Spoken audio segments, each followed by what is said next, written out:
Chers adhérents de la PST, bonjour. Je voulais tout d'abord vous souhaiter mes meilleurs vœux pour l'année 2018 et vous présenter ce nouveau journal télévisé de la PST. Comme vous l'avez annoncé, la présidente Alix Philippon, un plan de communication grand public a été choisi pour l'année 2017-2018. J'ai rencontré Jean-Luc Dufresne, responsable de cette commission communication à la PST. Regardez. Jean-Luc Dufresne, bonjour. Bonjour. Vous êtes donc administrateur de la PST, ça fait combien de temps ? Je pense une dizaine d'années. Comment on vit justement à travers ce poste et comment vous pouvez le définir ? Alors en l'occurrence, c'est de siéger au conseil d'administration, représenter la PST au travers de différentes instances. Et puis là, depuis quelques temps, évidemment, accaparé par la communication média grand public de la PST. Alors, on y vient. Donc, la présidente avait souhaité donc un plan sur 3 ans de communication. Vous avez démarré une très belle campagne avec évidemment le groupe BFM TV. Comment ça se passe ?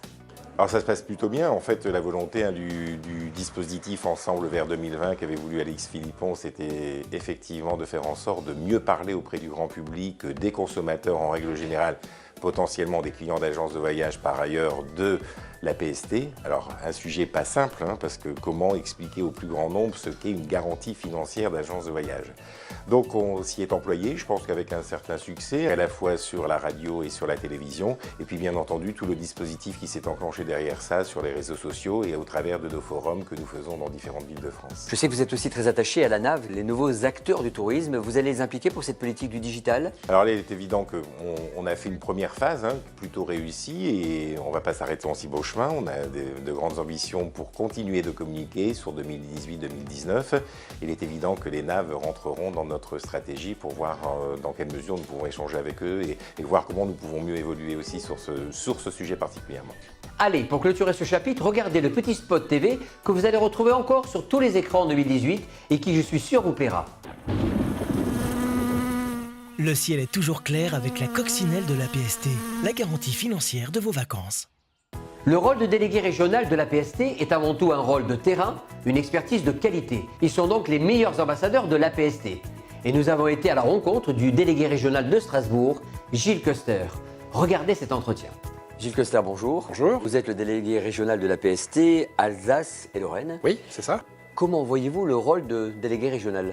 Alors, le délégué régional est un maillon tout à fait indispensable dans l'organisation de la PST, puisque c'est, si j'ose dire, le régional de l'étape, celui qui connaît le terrain, qui connaît les agences qui y sont implantées, qui a aussi des remontées économiques de ce qui se passe dans sa région et qui est donc tout à fait en mesure de juger de la pertinence des dossiers qui lui sont présentés. Qu'est-ce qui vous a motivé pour accepter ce poste à titre gracieux, bien sûr ? Je crois pouvoir dire modestement que l'envie de faire bénéficier de ma modeste expérience, mais longue tout de même, plus de 40 ans de métier, et puis d'entrer un petit peu en bénévolat. Lors de votre entretien avec un futur adhérent, sur quel point insistez-vous ? Alors justement, sur la pertinence de son projet économique. Les dossiers ne sont pas suffisamment travaillés et très souvent, ça pêche par faiblesse. Pour conclure, comment voyez-vous la conjoncture dans les 6 prochains mois ? Alors, on peut clairement dire qu'il y a une reprise des projets. On voit arriver des dossiers qui sont un petit peu plus charpentés, qui ont du contenu et dont certains seront certainement des succès dans les années futures. Pour réussir une belle année financière à la PST, il faut des contrôles accrus et un service d'analyse très pointu.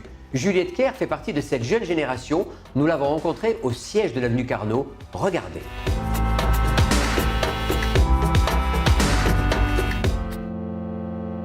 Juliette Kerr, bonjour. Vous êtes la spécialiste évidemment des analyses financières ici à la PST, mais vous occupez particulièrement des jeunes entrepreneurs. En dehors des services que vous offrez aux adhérents, quelle est la particularité pour aider un jeune entrepreneur de choisir la PST ? Le principal avantage, c'est le tutorat. Ça leur permet de bénéficier pendant 2 à 3 ans d'un accompagnement personnalisé par un tuteur, un membre de la FST, l'Association des seniors du tourisme. Le second avantage majeur, c'est que ce tutorat leur permet de bénéficier de contre-garanties qui sont adaptées. Les contre-garanties qu'on demande sont ensuite évolutives et à la sortie du tutorat. La PST a créé une sorte de cercle de jeunes entrepreneurs qu'on appelle plus communément NAV. Qu'est-ce que ça veut dire et en quoi ça consiste ?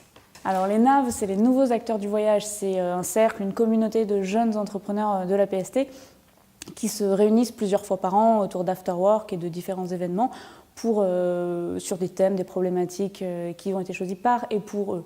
Le but, c'est bien sûr de s'entraider, mais c'est aussi de créer un espace de réflexion qui leur permet de faire remonter leurs besoins par le biais de leur porte-parole. En quelques mots, est-ce que vous pouvez nous dresser le profil du jeune entrepreneur qui vient à la PST? Donc c'est assez difficile, ils sont tous très différents. Au niveau de la PST, le jeune, principalement, il a entre 25 et 35 ans. Il est issu d'un BTS tourisme ou d'un master. Il a une grande indépendance, une grande fibre entrepreneuriale. Il se finance principalement par des apports personnels. Et avec les problèmes administratifs et financiers, c'est la principale difficulté qu'il rencontre. Si vous deviez donner un conseil, Juliette, à un jeune entrepreneur qui veut se lancer dans le domaine du voyage et qui veut choisir la garantie de la PST? Alors c'est tout d'abord de bien étudier le marché et son projet. Ensuite, de se renseigner sur les instances de la profession, les aides publiques, sur les obligations légales et de la profession aussi. Voilà, d'être persévérant, d'être tenace, d'être polyvalent. Et puis d'éviter de souffrir de phobie administrative, mais surtout d'être passionné par son métier. Et pour conclure ce journal télévisé, voici quelques chiffres de la PST qui clôturent une excellente année 2017. La présidente d'ailleurs, Alix Philippon, l'a confirmé lors des vœux de la PST le 12 décembre dernier sur le bateau des vedettes de Paris au pied de la Tour Eiffel. Pour 2017, la PST, nous avons tenu l'ensemble de nos engagements et les engagements que je vais proposer dans notre plan Ensemble vers 2020. Celui qui me tient particulièrement à cœur était de conforter notre fonds de garantie. Donc, sans augurer d'éventuelles catastrophes qui pourraient se produire entre aujourd'hui et le 31 décembre, et selon nos estimations, je pense que nous pourrions cette année dégager un résultat de 4 millions d'euros. Ajouté à celui de 5 millions d'euros de l'année dernière, notre fonds de garantie en 2 ans aurait été conforté de 9 millions. Et voilà, ce journal est terminé. Meilleurs vœux à tous et on se retrouve le trimestre prochain pour un nouveau journal télévisé. À bientôt. Comme le dit la coccinelle, en tout point avec vous, une bonne année de ma part, de celle de l'ensemble des collaborateurs de la PST. Bonne année à tous. Au nom de l'ensemble des membres du conseil d'administration, je souhaite vous présenter nos meilleurs vœux pour cette année 2018.